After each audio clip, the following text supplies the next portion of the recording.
What's going on, everybody, and welcome here to the X-Bomb Sports Live Show. I'm your host, of course, Andrew Valentin, and unfortunately, I am still up here by myself. Drew is still out, unfortunately, but please, as always, as we've said, please make sure to send him some likes, some love, and everything, ladies and gentlemen. And we are coming to you live here from the Illinois Media School here in Lombard, Illinois.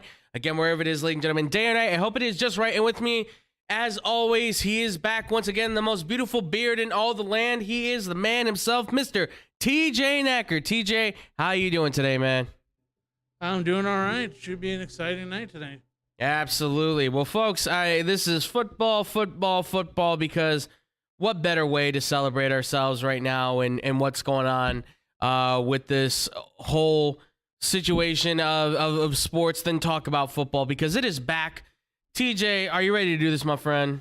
Let's do this. Let's do this, folks. So we are kicking this one off with a quick question. That's right. Usually we don't do this, but I thought this was a good one. So this comes from Michael in Waukegan. I want to say thank you to Michael in Waukegan, of course. So Michael's big question basically came and said, I've been watching the NFL for a number of years now, ever since I was young. And I got to be honest, ever since I have started watching, I've noticed that when it comes to quarterbacks, it seems like a lot of these guys that get picked in the second and third round are guys that I've seen in college be very successful, but for some reason they just can't seem to reach the top of the NFL. Do you agree with how the NFL has been going about growing quarterbacks? And the same thing goes for college, because I've noticed that there is a change there. So his big question really to us is, do we agree with how the NFL and college teams grow their quarterbacks? That's an interesting question. Of course, Michael, thank you so much for the question. We do appreciate it. It's an interesting question because, when you talk about the importance of a quarterback, right? And we'll get down to the brass tacks of that here pretty soon. But you talk about the importance of a quarterback, and we know that it can really at times make or break a lot of franchises, right? It can even make or break college teams. If you have a good enough quarterback, you might be able to break into the college football playoffs. Now, it's not the most major difference at times. Defenses and running attacks can make the difference as well, more in college than in the pros. But it should be noted that especially within the NFL, there is a precipice that is pushed upon by most teams, which is basically we got to get the right guy in there as soon as possible, right? That's kind of what they go. It's called no patience, right? It's one of the things that we on this show have stressed to a considerable amount. But when it comes to the NFL and its quarterbacks, there's no room to allow the opportunities to kind of slip by. You have to be able to do the due diligence and get the right guy at the right time. If I may, I want to show this. I will try not to make this very long, but this is a list. I put together the list of the last 10 years in the NFL from 2012 to the current draft of 2022. Because if you look at the NFL, and this also applies in some way to college as well, but mostly for the NFL, is why I want to show this. Excuse me. Look at how much of a big difference we see on the quarterbacks that are certainly taken and the ones that succeed, right? So if we may, let's start this thing off. Let's go with the first look, if you want to give it the first look. We have the 2012 draft, right?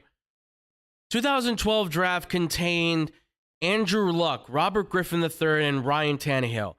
Andrew Luck has since retired. Robert Griffin got hurt. Ryan Tannehill, he's had a good career. Brandon Weeden was a bust. Brock Osweiler was a temporary starter at best for the Broncos and the Texans, right? Out of all these guys you see, who are the two that are right now franchise quarterbacks? Russell Wilson, who was a third-round pick, and Kirk Cousins, who was a fourth-round pick. Nick Foles was like a bounce-back, backup quarterback. Maybe he could be a starter.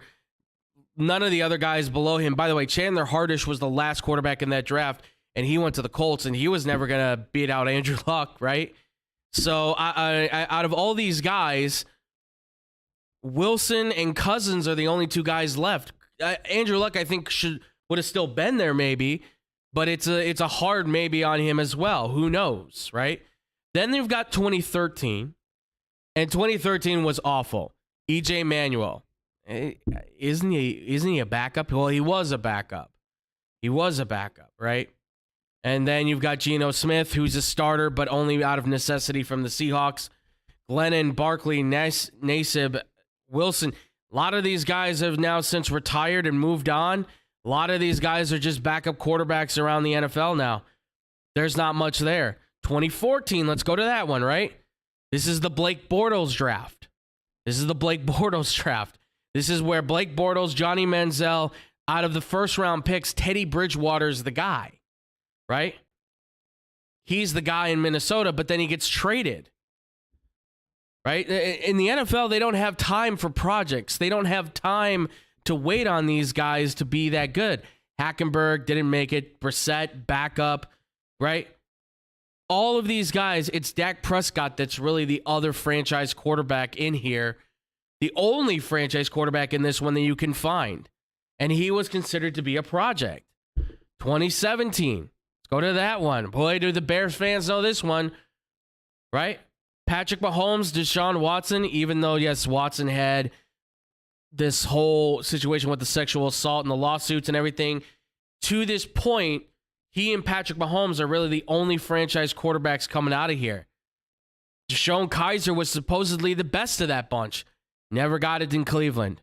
Davis Webb, no. CJ Beathard, backup. Nathan Peterman, arguably one of the worst ever, and now he's a Bears third stringer. The next year after that, 2018, it's Baker Mayfield, it's Sam Darnold. Both of them are not franchise quarterbacks. Right now, it's Josh Allen and Lamar Jackson. Josh Rosen's a bust. Mason Rudolph's a third string quarterback. Kyle Lauletta's playing in another league. Mike White's a backup. All these other guys never made it. Danny Eatling, McGow playing in another league. Woodside, kind of the third string quarterback. 2019 draft. Look at the 2019 draft. I mean, listen, Dwayne Haskins passed away. There's nothing you can do about that, unfortunately. Daniel Jones is not a franchise guy. Drew Lock certainly isn't. He's competing with Geno Smith for the starting quarterback job in Seattle, which nobody wants. Stidham was supposed to be like the Tom Brady 2.0. That didn't work out. Minshew, going to be the savior of Jacksonville. Nope. It's Kyler Murray, number one pick. That's the only franchise guy. And then this happens in 2020, right? And then this happens in 2020. Joe Burrow. So far, it looks like he might be a franchise guy. Tua, the jury's still out, but maybe. This is a make or break year. Justin Herbert's a franchise guy. Jordan Love is not. Jalen Hurts might be a franchise guy, but it's make or break at this point. Everybody else after that is just nothing. Those are 4 first-round picks and then and a second-round pick, and everything after that was fourth-round picks beyond. And then the last, then 2021, Trevor Lawrence, Zach Wilson, Trey Lance, Justin Fields, Mac Jones. All of them are projected to be potential franchise quarterbacks. Kyle Trask right now kind of more considered a backup. Kellen Mond was thought to be the successor that could maybe take over for Kirk Cousins. Davis Mills is thought to maybe be the successor that can maybe handle the Houston Texans. Everything after that is just, it was a short draft. You can see Book and Ellinger are just backups. Trask is still a backup. We don't know if he can be a starter. And then this year, it's Kenny Pickett, 1 in the first round. And then Ritter, Willis, Corral in the third, with Bailey Zappi going in the fourth, and Sam Howell went in the 5th. And then it's a couple guys after that, and that's it. There's not a lot of guys in this draft. There's just not. And we don't know what Kenny Pickett and those guys will be. Maybe they can be franchise quarterbacks. But my point is, through all of this, and I know I just showed all these drafts, and you might be saying, oh, what's the point? What's the point? My point is, you look at these drafts, right? And TJ, tell me if I'm wrong. We're looking at Russell Wilson, Kirk Cousins, Dak Prescott as the only guys that are coming out of these drafts in the later rounds after the first round, outside of like Jalen Hurts, but I would say he's still decently into the second round, so it's not the worst thing in the world. But third round and down, you're not really finding a lot of franchise talent. Am I wrong to say that perhaps the NFL, is it fair to say that the NFL just has no patience on these guys? Is it fair to be critical about that? I mean, what do you think about that? Well, sometimes, yeah, I think it's unfair because you're taking a player who is a boy playing against boys, had success, and then all of a sudden he's playing against men. Right. Now all of a sudden that 300-pound guy is 2 or 3 steps faster and is going to get up on him much, much faster and going to hit him harder. Yeah. So he's hearing the footsteps, and all of a sudden he's kind of freaking out because no matter how much preparation you can have, you have one of those guys hit you that hard, it's going to rock you pretty hard, and it's going to make you think about throwing over to that side or even rolling over to that side. Now, some of these guys, as we said, like in college, if your offense suits you well and you were groomed for that, excellent. Yeah. But some of these guys are groomed to play a certain scheme, and then they get drafted as a savior by an offensive coordinator that says, "No, I'm not giving you the option. Right. You don't get to choose what's going to happen. I call the plays. That's what happens. I'm in charge. You're just a 22-year-old kid. No matter how high you were picked, that's it. I choose the plays." Well, then all of a sudden, also you're going into a locker room. You were the man for let's say 2-3 years. Now you're going in there, and now some other guy is the man.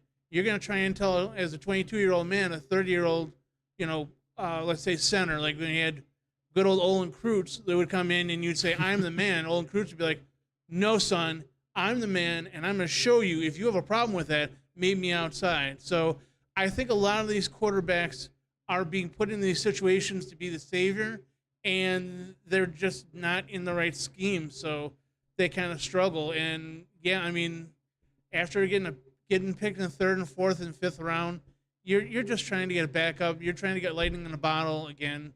You're trying to get like a Tom Brady 2.0 at all. That's all you're doing.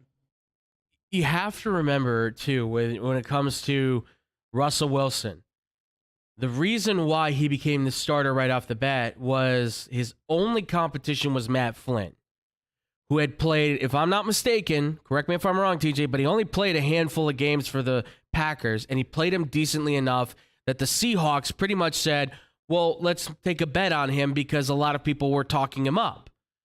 And then essentially they said, well, we drafted this guy, Russell Wilson. Maybe he'll be the backup. He's an older quarterback. He came in at 24, remember, because he took a year off to play baseball and then transferred to Wisconsin to play a quarterback for them. And they had a great year. And then he gets drafted, and then they go, oh, this guy's way better than Matt Flynn. And it ultimately turns out great for Russell Wilson, right? Kirk Cousins had to wait, 3 years? He had to wait 3 years for his chance. And then ultimately what happens is that Robert Griffin III gets hurt, right? Because there was no pressure on him. You drafted Robert Griffin 2nd overall. You took this other guy in the 4th round. People said, well, that's weird.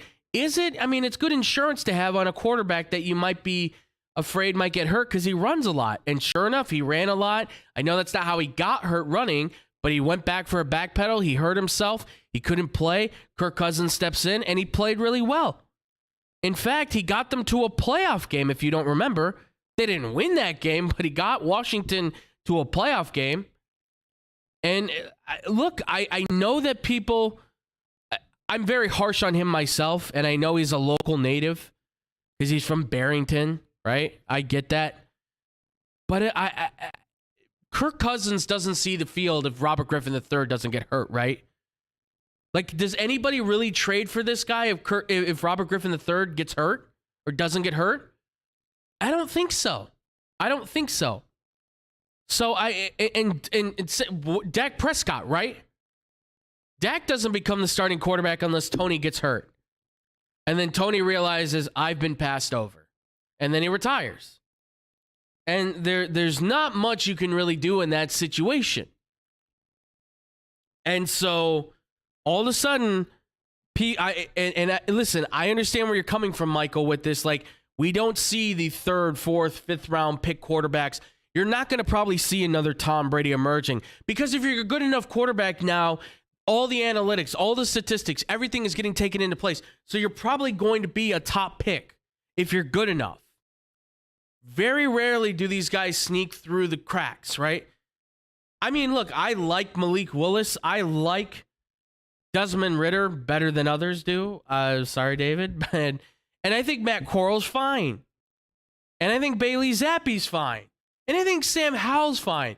But I can't really say with any matter of fact that these guys are going to be franchise players. We just don't know. We assume, but we don't really know. You know, I got David over here telling me, the Sam Howell's going to be the next starting quarterback of the Washington Commanders. You watch. Okay, I think he's going to be Gardner Minshew, where he may start out of necessity because Carson gets hurt, but I don't think he's going to turn it into a Pro Bowl, starting quarterback career. I'm not even saying Pro Bowl. As a starting quarterback, I don't think he's going to have that kind of career. I don't know if we will ever see this happen for the NFL. College is a different monster, right? College is a different monster because the way that college teams now, they used to, recruit a quarterback, and now you get the quarterback and you build the quarterback and you work with the quarterback. That doesn't work anymore now, right? Now it's, I need to get the big name quarterback, because if I don't, that could seriously destroy the program and seriously break my reputation, and it could really throw things off, right? I mean, you think about it. For those who know college football, look at the University of Texas, right? I've geeked out about this kid a lot on the show, I know, but Quinn Ewers from Texas, right? This kid transfers from Ohio State to Texas, and everybody starts flocking to Texas. Recruits, transfers, all of these guys are looking to get in with Texas. Why? Because they have a quarterback, right? Bama had Tua. People wanted to go play with Tua. Bama has Bryce Young. People want to go play with Bryce Young, right? This is what happens when you have a big-name quarterback. Yes, you have to perform. If you perform, you're going to get the better recruits, of course.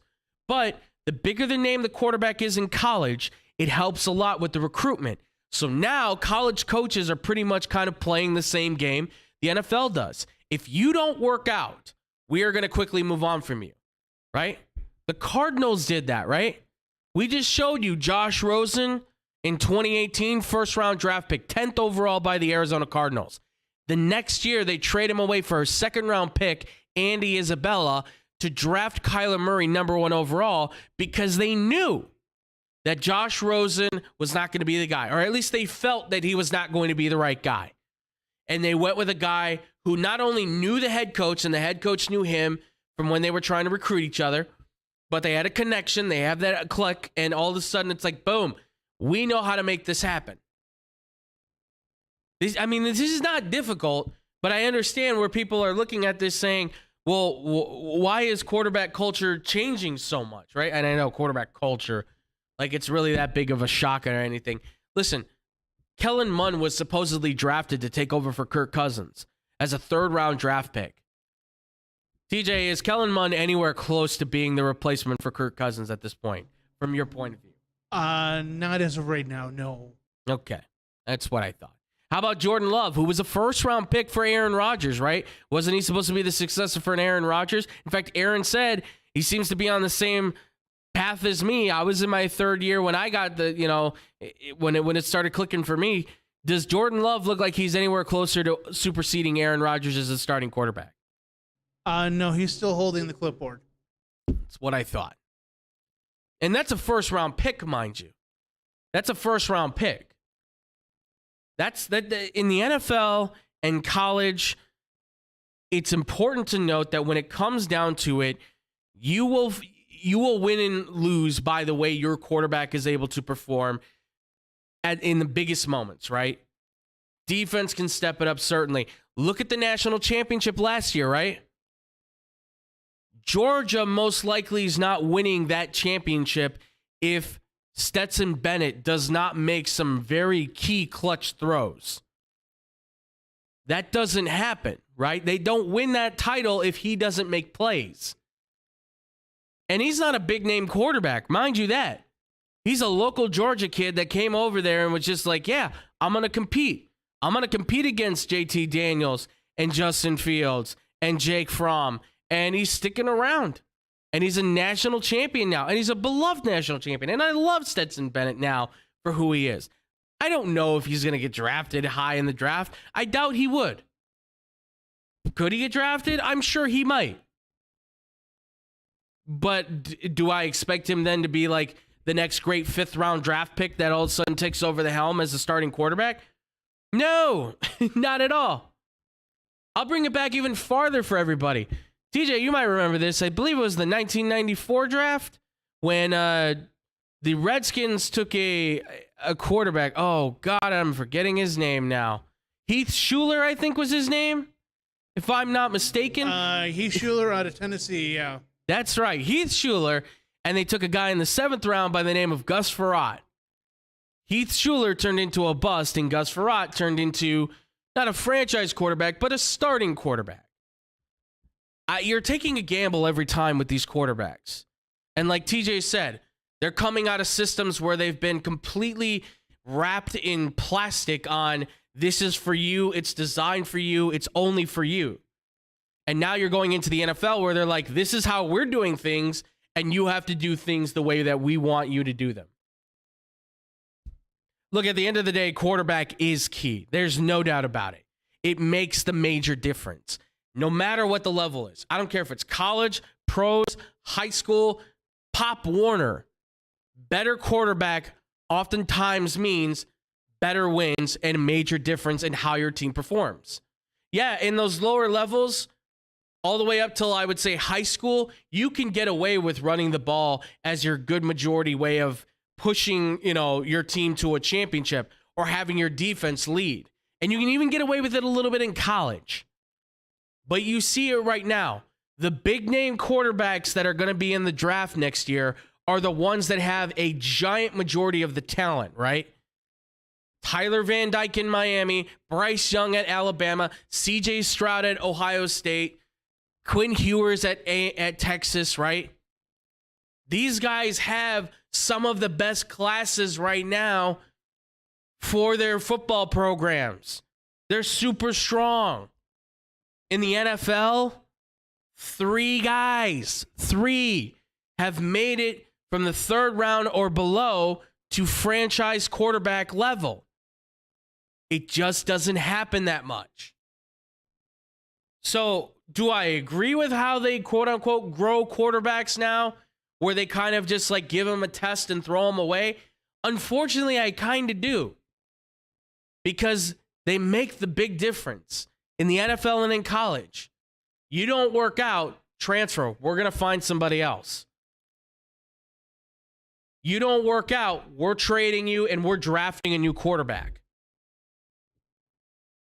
That's kind of how I sit on this. That's how I look at it. I just showed you a list of all the quarterbacks in the last 10 years that got drafted. Name me one guy that was not picked in the 1st round in the last 10 years that wasn't a franchise quarterback. By the way, you want to go to 2011? I could have done 2011. TJ, you remember the 2011 draft with Cam Newton and Jake Locker and Blaine Gabbert and Christian Ponder? Oh, yes, I do. I remember there was a lot of high hopes in that draft and a lot of disappointed NFL fans. 4 first-round picks at quarterback. Cam Newton won an MVP, made the Pro Bowl, got the team to a Super Bowl, and now he's kind of out of the league. You know who the other successful quarterback from that draft is? He was a former Chicago Bear, the Red Rocket himself, Andy Dalton. And he was a 2nd-round pick. And he was not supposed to be the franchise quarterback, but then Carson Palmer wanted out. He wanted out. Sometimes it's a luck of the draw. A lot of these guys, it's a luck of the draw, right? Jalen Hurts even. I mean, you want to go that far with Jalen Hurts? Jalen Hurts lucked out that, unfortunately, Carson Wentz wasn't cutting the mustard. He wasn't cooking the bacon. He wasn't getting it done. These smaller name guys need opportunities to be able to get in there. And when you have your chance, you got to take it. Most of these guys don't even see the chance. A handful of them now have. I will see what happens with these new guys that got drafted. We'll find out. Obviously, let us know, what do you think about these quarterbacks? We want to hear from you guys as well. When we do come back here, folks, we are, of course, going to be talking about the Bears, what their training camp and offseason has been thus far, when we come back here on the X-Bomb Sports Live Show. Throughout the 1960s and 80s, Judy Finelli established herself as a masterful juggler and performer, making appearances everywhere from Carnegie Hall to Sesame Street. With her loving heart, she has brought warm smiles to children everywhere she has performed. She even started the San Francisco School for the Circus Arts, but shortly after, she was diagnosed with multiple sclerosis, and by 2004, she was completely paralyzed. In celebration of her accomplishments and to fight the illness that had crippled Judy, a group of students from the San Francisco Clown College have compiled the perfect holiday present for those who want to laugh and to help those struggling with the illness. The goal has been set at $1 million raised, with 100% of any dollar made to be donated to the Judy Finelli Fund, which is helping find a cure to multiple sclerosis. Visit www.circuscenter.org to make a donation or to purchase a framed naked clown photo or the full Naked Clown 12-month calendar. Remember, 100% of every dollar is donated and goes to fighting MS.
Welcome back, everybody, here to the X-Bomb Sports Live Show. I'm Andrew Valentin. I'm still here with my man, TJ Knacker. We just got done answering a question from Michael about quarterbacks. Thank you again, Michael, for the question. If you have any questions, of course, hit us up at xbsportsofficial@gmail.com.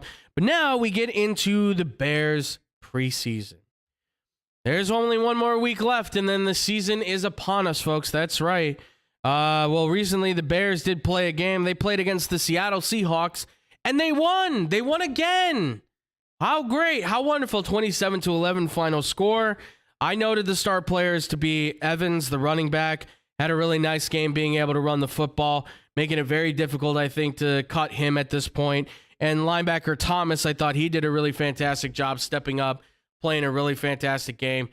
I mean, look, overall for the Bears, I will say that it was your basic kind of beat them up, shut them down, show some stuff kind of things. But the bigger news for the Bears, before we kind of get into the bulk of what they're looking for in the preseason right now, the bigger news here is that obviously Roquan Smith, the linebacker for the Bears, has officially returned back to practice. Yes, star linebacker has decided to end his hold-in with the team and has decided that he will now play for the Bears. He will play out the season. He said he would like to stay in Chicago.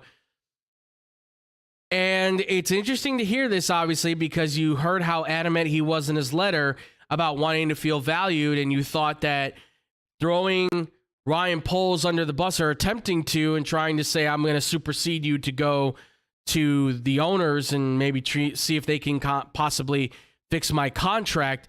It seems pretty clear that the owners said, well, this is Ryan Poles' decision, and it will be with him. They didn't publicly say that, but it's clear by not saying anything, I think they said, well, this is Ryan Poles.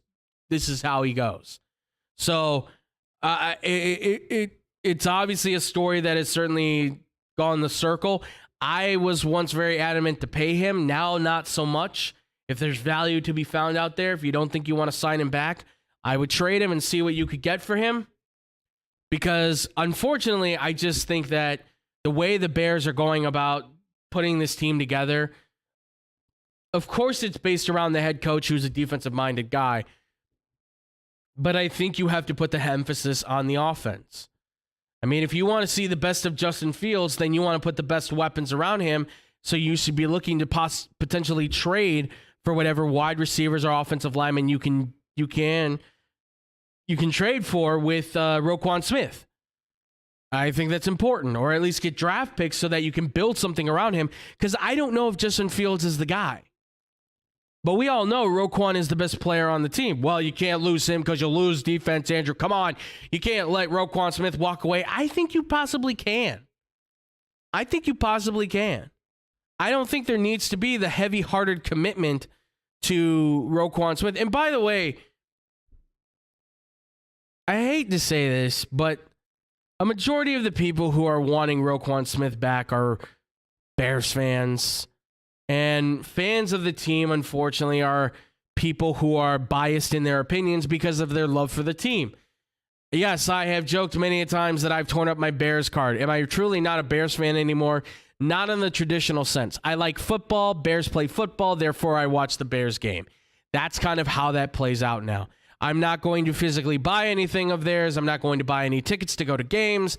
You know, if it's on TV, I'll watch it. But if there's better games on, I'm going to watch that instead. So Roquan being back in camp, I think, means absolutely nothing to this Bears team other than, cool, they might get an extra win out of a good defensive presence from Roquan Smith and the rest of the team. Otherwise, I think they're right on track for 5-12, 6-11 yet again. Maybe even 4-13. It could be terrible. But I don't know. I don't know exactly how I should really feel on Roquan just being back.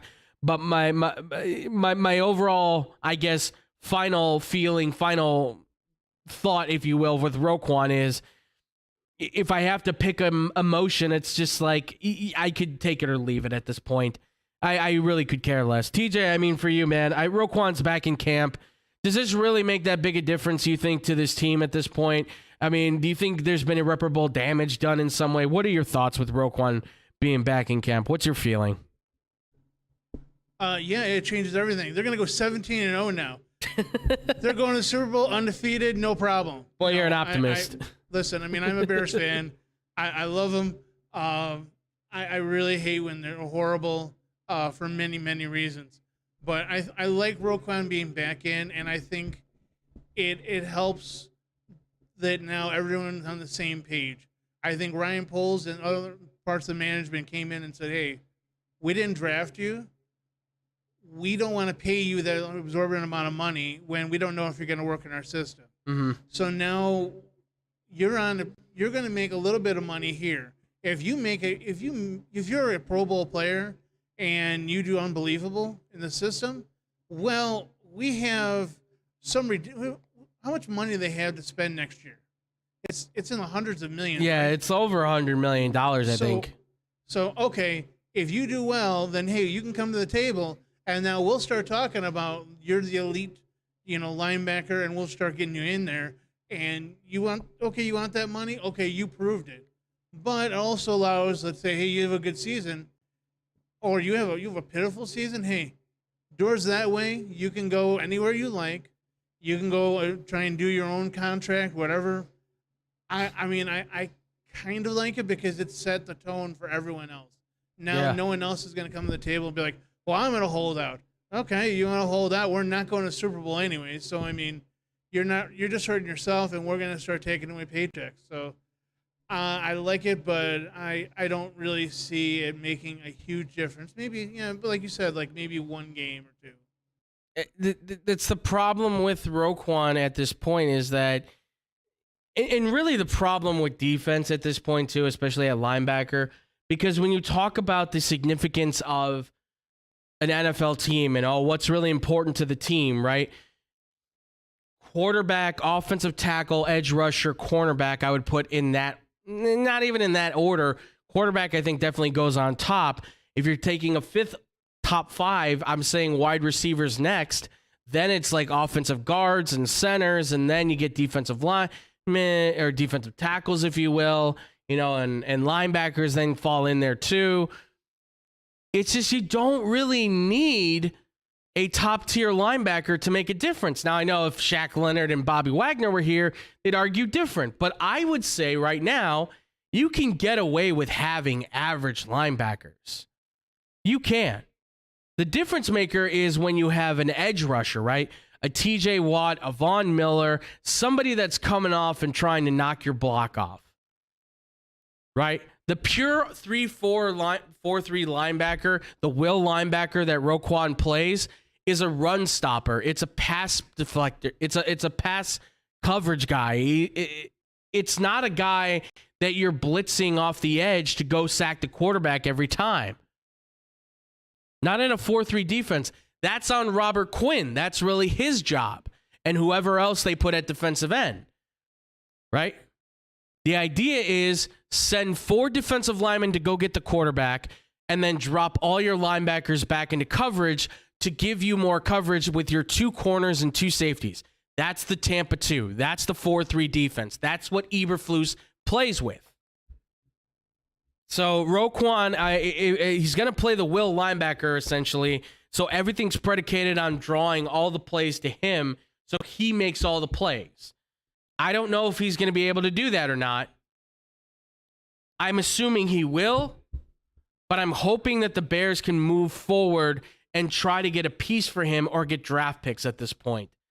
Get bad, get good later. New regime, start over fresh. Like you said, TJ, they didn't draft Roquan Smith. There's no tie to him whatsoever. All right, let's get into the Bears, though, a little bit more because I want to talk about. So there's upsides on the Bears. First thing I want to point out is the Bears do have an upside on themselves because they do look like the offense is getting a little bit more comfortable, right? They look like they're kind of settling in their bed. They're getting ready for some nap time. They feel more comfortable at this point. Justin Fields looks like he's going to be a really strong leader. I like how he's looking a lot right now. He's throwing the ball a little bit better. He's starting to make better reads. He still is trying to get just to, I think, that throwing motion. But overall, I like what he's starting to look like. I'll put Tevin Jenkins in here too. It was a little bit up and down at the guard position, but it's his first time ever playing guard, right? His first time ever playing guard. And Tevin Jenkins, I think he's found a chance to have a home at offensive guard at this point. I like his stuff a lot. I think he's got great potential there. We'll see who he plays with, Borum or Riley Reif, but I think he's got great potential there.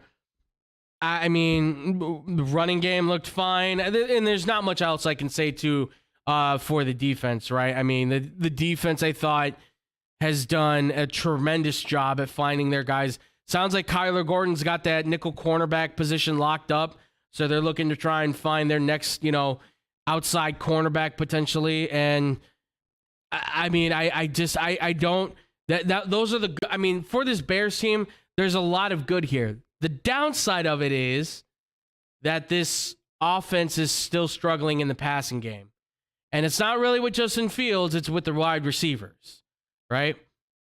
I mean, Luke Getsy's offense, unfortunately, is brand new, and they have everything that was at the bottom of the barrel at wide receiver, and they're trying to lift it up and say, look, we've got some guys, right? And I just don't know if they do or not. I mean, I look at Vilas. I know I bag on this guy, but I look at Vilas all the time, and I feel like this guy has not shown enough to even put him in the starting line. I wouldn't put him in the starting 3 wide receivers. I wouldn't do it. I think they wanted to do it with N'Keal Harry and excuse me, and potentially Equanimous St. Brown and obviously Darnell Mooney. But none of them have a feel for this offense yet outside of Darnell Mooney, and that's because he has a good connection with Justin Fields. Everybody else feels like they're out of sync. Everybody else feels like they're just kind of running amok. They're not getting a good hold of what they want this passing attack to be. So I don't really know exactly where the Bears are at in terms of their passing offense. We know, I think, that at this point that they're going to lay a lot on their ground game, right? That David Montgomery and Khalil Herbert and probably Treston Ebner, they're going to find their way on the ground to run the football strong and pass out of necessity when they need to until this offense gets to a proficient level that they can actually throw the ball. But right now what I'm seeing is a lot of problems running routes, a lot of problems catching the ball and getting yards after the catch. Just catching the ball in general seems to be a problem. A lot of drops. I know guys are walking around like walking wounded at this point, but they've got 12 wide receivers right now still in camp, or 10 wide receivers still in camp. They may need to keep 7 on the roster and put the rest on the practice squad, because I don't know if they're going to come out of this in a good light. I just don't see the Bears being the best team that they possibly can be at this point. I unfortunately, I don't know. I like I said, 4-13, 5-12 is what I shoot for.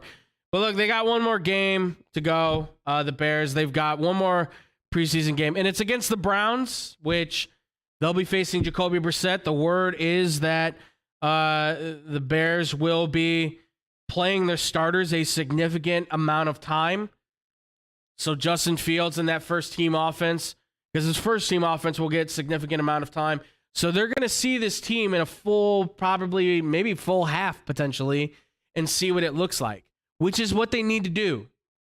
They need to see what this team looks like. Everybody that's going to be the starter should be out there. Let's see what it looks like, even if it is preseason against backups or whatever. Let's get this offense clicking, because what's great about practice is obviously guys don't get hurt and you cannot try to mess things up, but they've been messing things up like crazy apparently in practice no matter what. You got to see what it looks like in game time situation. You got to see what it looks like in game time situation. That's the one thing that I would be looking for from the Bears right now, getting that passing attack to the next level. TJ, is that something you're looking for in the Bears? And is there anything else that you see for the Bears in this final preseason that you would like to see personally from this team? Accent more or try more, whatever the case is. Yeah, I mean, I'm looking for the offensive line is what I'm going to look for the most. Is see how much they can keep Justin Fields in that pocket. I know he wants to run, but I'm looking for them to be able to keep these guys out of the backfield.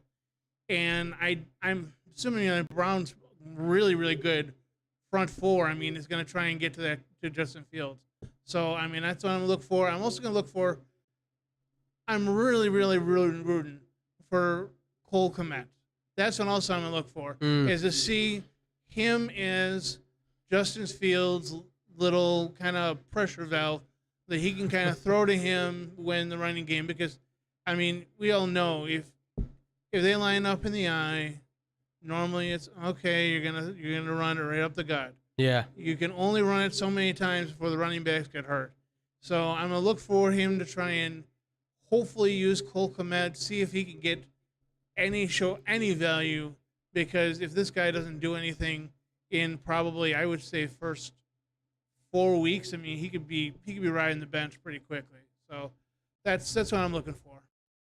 Yeah, no, absolutely. Yeah, the offensive line, definitely the offensive line for sure. We're going to be looking at that. I get a feeling that Tevin Jenkins will see more time at right guard during this game with Riley Reif and Larry Borum. Hopefully Lucas Patrick, I hope he sits out, but it'd be nice to be able to get him in there because he anchors his offensive line. And yeah, Cole Kmet, absolutely. He's got to be a big part of this offense. If he doesn't, and he looked great, by the way, in that first preseason game. We sat there and watched him make those 2 great catches. And he looked fantastic in those 2 great catches, but those are 2 great catches against the Seahawks there. What's he going to look like against the Browns? That's a good question.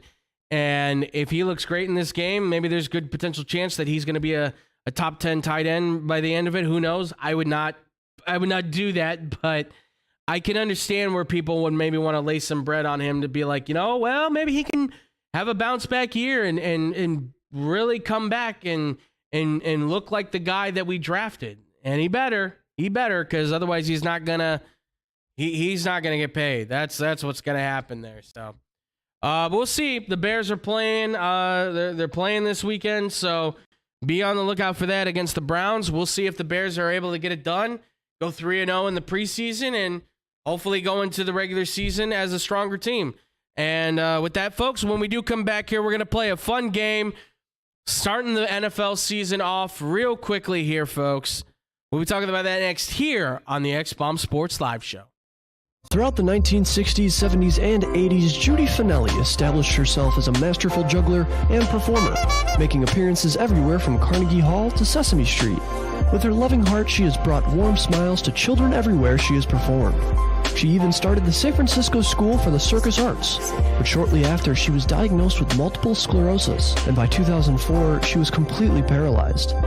In celebration of her accomplishments and to fight the illness that had crippled Judy, a group of students from the San Francisco Clown College have compiled the perfect holiday present for those who want to laugh and to help those struggling with the illness. The goal has been set at $1 million raised, with 100% of any dollar made to be donated to the Judy Finelli Fund, which is helping find a cure to multiple sclerosis. Visit www.circuscenter.org to make a donation or to purchase a framed naked clown photo or the full Naked Clown 12-month calendar.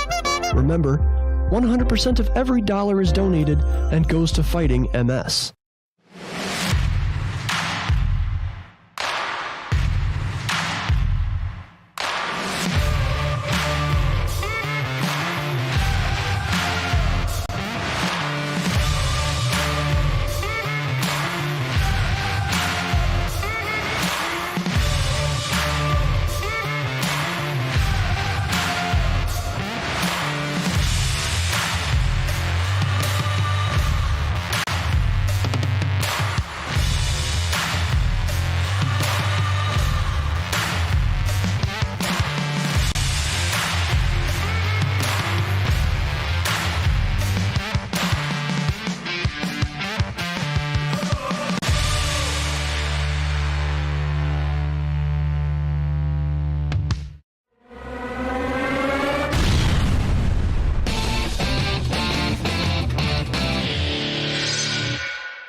Welcome back, everybody, here to the X-Bomb Sports Live Show. I'm still Andrew Valentin. I'm still here with my man, TJ Nacker. And, folks, we just got done talking about quarterbacks. We got done talking about the Bears. But now, it's time to talk about a fun game here. TJ, are you ready to do this, my man? Let's do this. Let's do it, folks. It is Picks and Predictions. Yes, it's back. Kind of. Well, this is NFL divisional picks and predictions. As we all know, the NFL season is eventually going to be here upon us. So I thought, what better opportunity for us to be able to do something a little bit more with picks and predictions and kind of get into the swing of things, if you will, like we do in Christmas, then some picks and predictions for the division. TJ, let's do this. Let's do this thing. So we're starting this one off in the AFC. And we're going to start this one off with the AFC East. So, in the AFC East, folks, of course, we have the Bills, Jets, Patriots, and Miami Dolphins. This is how I predict the season will go at this point in time here in the preseason, okay? I am saying this right now, too. I will also probably do this at the half point with Drew or whoever's up here with me again. And then we will we'll see how it ends at the end of the season. So let's do this. So I've got the Bills. I've got them at 13-4. Then I have the New England Patriots going 10-7. I've got the Miami Dolphins at 8-9, and I've got the New York Jets at 5-12. The Bills feel like they have one of the strongest rosters right now in the NFL. I feel like they have a great opportunity to run the gauntlet against their division right now. And quite frankly, the way this team is built and the way that they played last year, I certainly think that they can build upon what they did in the previous season. So I think that the Bills can easily go 13-4 this year and who knows, they can maybe even go farther. Might even go farther. I'm giving New England a little bit of a benefit of the doubt. I know there's been a lot of talk that Mac Jones is not doing well in practice. In fact, I heard recently that he did terrible in practice. They're not looking good in New England right now. So I would say the Patriots, I'm giving them benefit of the doubt because I think it eventually will click offensively. I think there's a good chance that we will see the offense potentially get their act together and the defense will start to step up as well. So I think the Patriots will end in the same way they did last year at 10-7. I can't sell myself on Miami. I'm trying to. I wanted to go 9-8, but I'm giving them 8-9. I think Mike McDaniel has a good offense there that'll produce numbers, and the defense will give them wins. but I can't see them getting past 8-9 right now because I just don't know if Mike McDaniel's the right coach. I don't think Tua's the right quarterback, honestly, and I have serious doubts if that offense is all going to completely click at the end of the day. And then the Jets. I'm giving the Jets more on this potentially if I see a lot more from them. But right now, it feels like a team that's on the verge of potentially trying to do something new here, right? And it's all predicated on, can Zach Wilson step up and be the franchise quarterback? We gave you Garrett Wilson. We built the defense with Jermaine Johnson and Ahmad Gardner, right? They got a cornerback. They got an edge rusher. And now they got a wide receiver. They got 3 of the top 5. Mekhi Becton's now out, so they're losing a tackle. And they've got the quarterback. Maybe that's still kind of a question mark. I think he's got value there. That's how I see the AFC East. Let's go to the NFC North.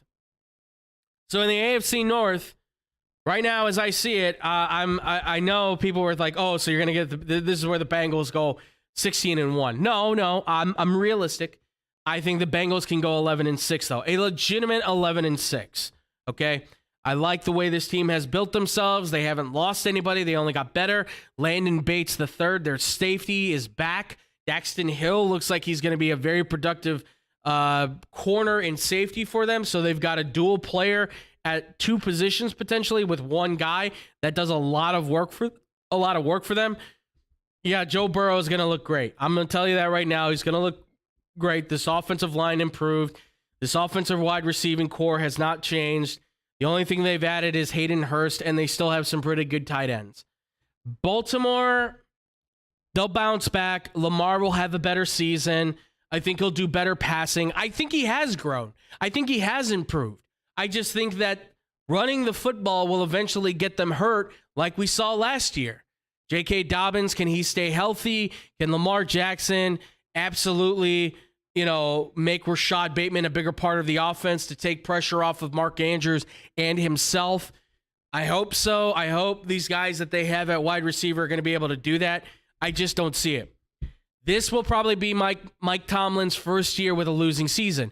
Which, is that really the end of the world? No. You've gone 15 years without a losing season. 500 or better. That's crazy. That's crazy. But I think they will start. I get a bad feeling they're going to start Mitch Trubisky. They're going to lose 4 or 5 games in the very beginning. And then eventually they'll put in Kenny Pickett. Things will start to get back on track. I think the defense will save them a couple times. I see 8-9 as kind of being their outcome. They could go 9-8.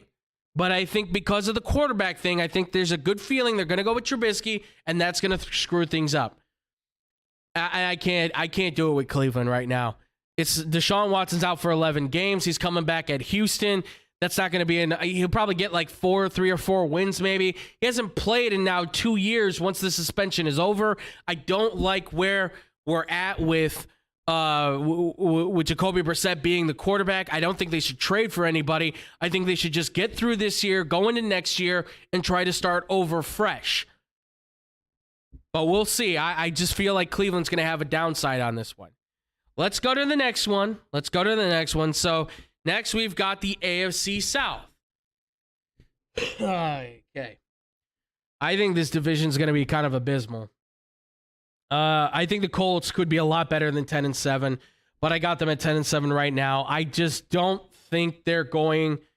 I think they're going to be great offensively. I think the defense may take a little bit of a hit because Shaq Leonard's gotten hurt before. DeForest Buckner looks like he's kind of losing a little bit of a step, and I don't know if they're going to be geared up for another run. I think they make the playoffs. I think they win the division. I just don't know if I'm necessarily going to be looking at the Colts to be like a Super Bowl bound team by any means. Tennessee, I got no faith in Tennessee at this point. I don't believe in Ryan Tannehill. Derrick Henry's great, but can Derrick Henry stay healthy? I don't know. He takes a lot of beatings. He always running the ball. Tannehill is a so-so quarterback at this point. He's average at best. They've lost their star receiver. Treylon Burks looks like he's going to be fine, but you got to build him up. And the defense is great, sure, or very good at least, but last year it came down to them trying to make it work, and they still got beat. So I don't know how Tennessee will be at the end of things. Jacksonville, I really wanted to give Jacksonville a lot more wins. I feel like they're going to be pretty good. But I think 7-10 is where I'm going to put them right now, which is a huge improvement, of course. You got a wide receiver. Granted, all of these guys are maybe not top of the line list, right? But you did get a wide receiver who's fast and moves down the field and lets Trevor Lawrence spread the ball out. You still have Marvin Jones Jr., your possession guy, Laviska Shenault, your big guy that can be kind of your specialty. Now you've got Travis Etienne, your teammate back in the backfield, who's going to be working with James Robinson to split the time. These can be two guys, if everything goes right for them, they can be back-to-back 1,000-yard backs out of the backfield. And that defense has only been getting better. They've been improving. They've been looking a little bit sharper here and there. There's points for Jacksonville to really take those next few steps to being a great team. But I think 7-10 is where they're going to finish at, which is a good finish.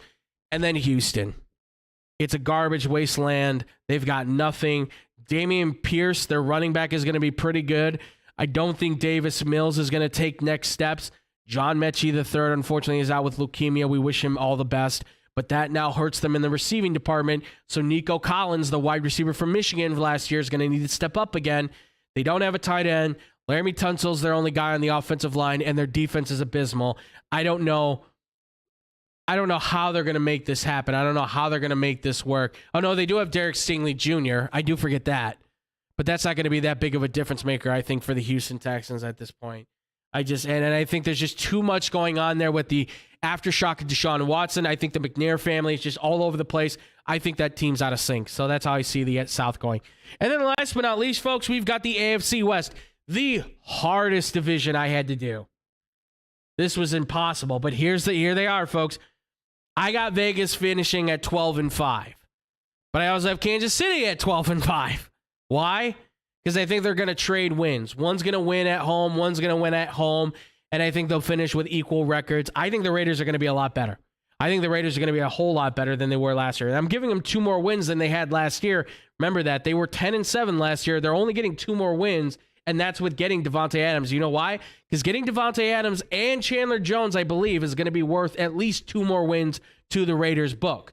And I think beating the Chiefs, I think, can be that extra thing that takes them over the hump. Now, if I'm saying they split wins, then that goes to points. I don't know if the Chiefs are going to put up the same amount of points.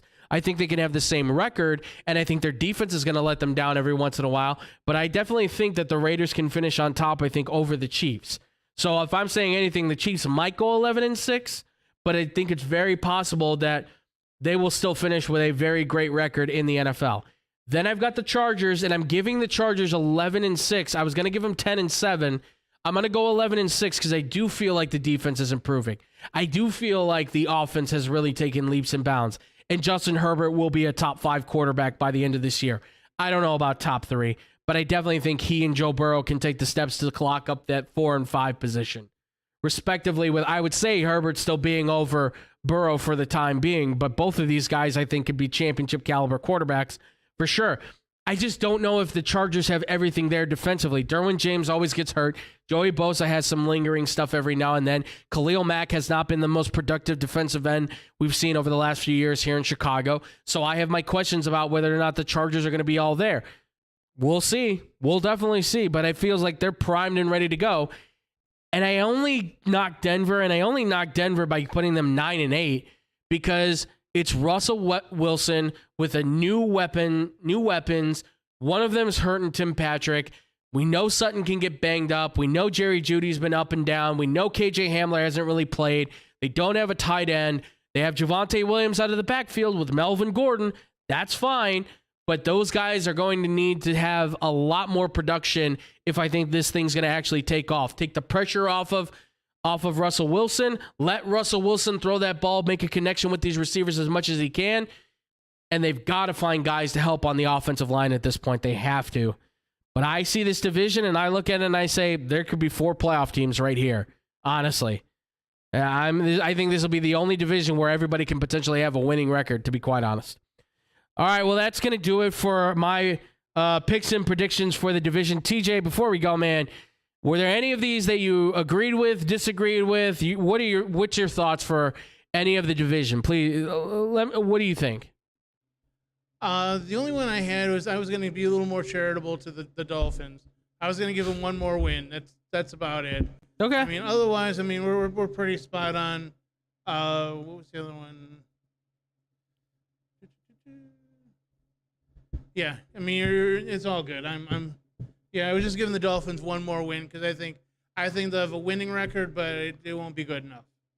Yeah, I went back and forth on that, but at the end of the day, I just feel like, sorry to say this, but I think Tua is just going to cost them a victory at some point. I just feel it in my bones somewhere. It's going to happen. Just because I hate Tua, I guess. But you guys can always yell at me about that, and that's going to do it for our show here, ladies and gentlemen. As always, we want to thank you all for watching, listening, all that good stuff. And I've been here with my wonderful man, TJ Knacker. TJ, as always, thank you so much for everything you do, being here and everything, man, talking sports with me. Please let the people know where they can find you, listen to you, all that good stuff, amigo.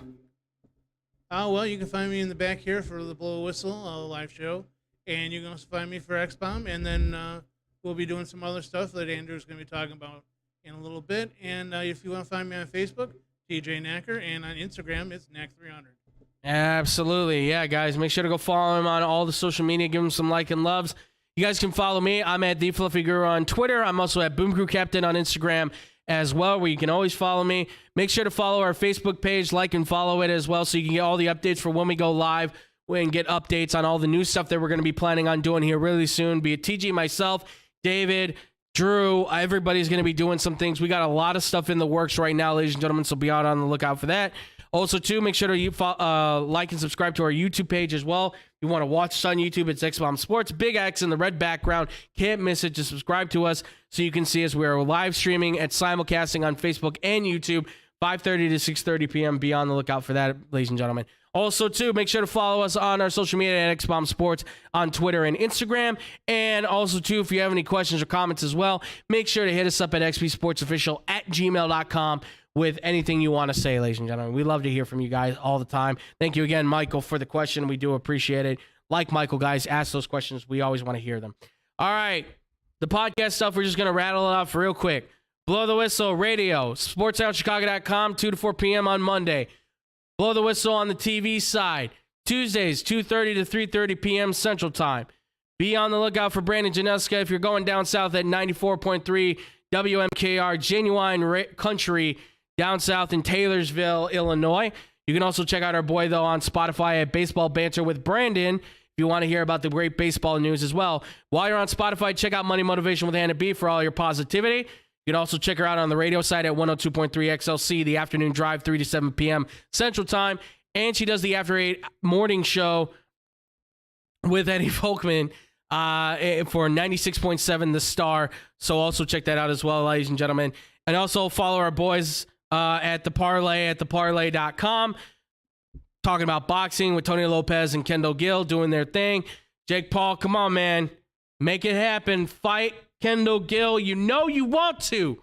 And, of course, to check out our boys, the Fake Football Guys. We just did a stream today. We talked about running backs. So check them out, Fake Football Guys on YouTube. We're usually going live any time of the day. Just be on the lookout for the updates for when we do go live. And that's going to do it for our show here, ladies and gentlemen. Thank you all so much for watching. Thank you all so much for listening. And as always, much love.